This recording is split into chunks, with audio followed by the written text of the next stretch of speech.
Atomic Habits Chapter 4. The main lesson of Chapter 4 is that you need to become more aware of your behavior. You can't expect to change your habits while it's just something you do automatically without even thinking about it. You need to become more aware of what you do so that you can improve on it and change it. You need to develop self awareness and realize your bad and good habits so that you can change them. And one way to do that is using the Habits Scorecard. This is one of the actionable steps I talked about previously. So, to create a habit scorecard, first you list down all of the daily habits that you perform each day. Once you have a full list of your daily habits, look at each behavior and ask yourself, is this a good habit, a bad habit, or a neutral habit? If it's a good habit, add a plus sign next to it. If it's a bad habit, add a minus sign next to it. If it's a neutral habit, add an equal sign next to it. The marks you give to a particular habit will depend on your situation and your goals. So, for example, wake up, neutral habit, turn off the alarm, neutral habit, check my phone, bad habit, go to the bathroom, neutral habit, weigh myself. If you're trying to lose weight, then this can be a positive habit. So, plus sign. Take a shower, good habit. Brush my teeth, good habit, etc. etc. Ask yourself, does this behavior help me become the type of person I wish to be? Does this habit cast a vote for or against my desired identity? Another actionable step that was given in chapter 4 is pointing and calling. To do this, you say out loud the action you're thinking of and what the outcome will be. So, for example, if you're trying to lose weight or if you're trying to cut back on junk food, but notice yourself grabbing a packet of cookies or another cookie, say out loud, I'm about to eat this cookie, but I don't need it. Eating it will cause me to gain weight and cause my teeth to hurt. Hearing your bad habits spoken aloud makes the consequences seem real. It adds weight to the action you're going to take rather than letting yourself mindlessly slip into your old routine. This is also useful if you're trying to remember a task on your to do list. Just, for example, saying, tomorrow I will go to the post office after lunch increases the odds that you'll actually go to the post office after lunch. So, yeah, for chapter 4, the habit scorecard and pointing and calling. Chapter 5, the most common cues are time and location. So, in chapter 5, he gives another actionable step, which is called implementation intention.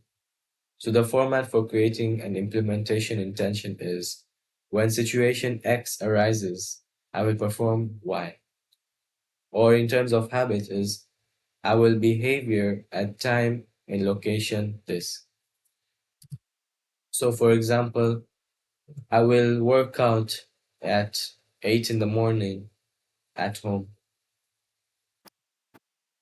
People who make a specific plan for when and where they will perform a certain habit are more likely to follow through.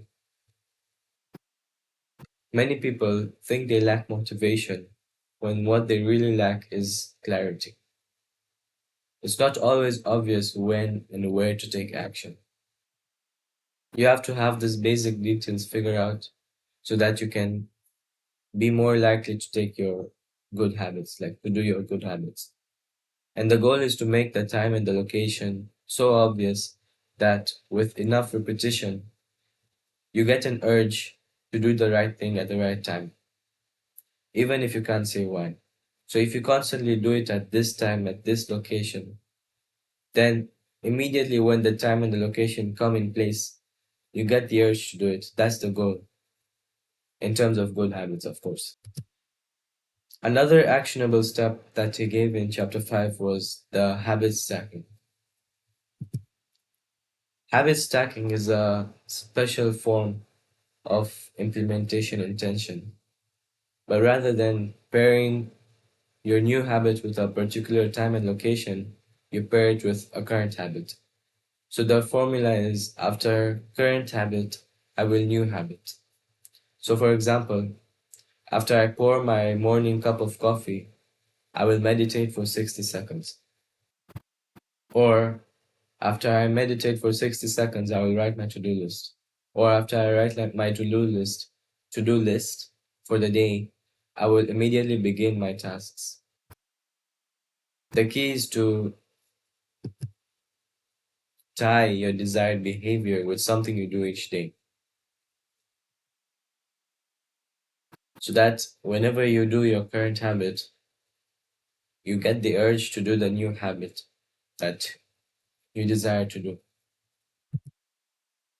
Like for me, it's after I brush my teeth, I will go record my YouTube video. So yeah, chapter 5 was the steps were implementation intention and habit stack. Chapter 6. The most powerful of all human sensory abilities is vision. The human body has about 11 million sensory receptors. Approximately 10 million of those receptors are dedicated to sight. Scientists, some experts even estimate that half of the brain's resources go to your vision. So this is why visual cues are the greatest catalyst of our behavior. For this reason, a small change in what you can see can lead to a big shift in what you do. You have to redesign your environment and make the cues for your good habits more obvious than your bad habits. You have to make your bad habits invisible and your good habits obvious, like right, lying right there. So, for example, it's not easy to practice the guitar when it's locked away in a cupboard or your store or whatever. If you want to practice the guitar more frequently, place your guitar in your living room or somewhere you can see it more often. This way you can remember to practice it. If you want to drink more water, fill a few water bottles each morning and then place them around the house so you can remember to drink when you see them. Since visual cues are the most effective cues, stop thinking as the objects in your environment as just objects. Start thinking them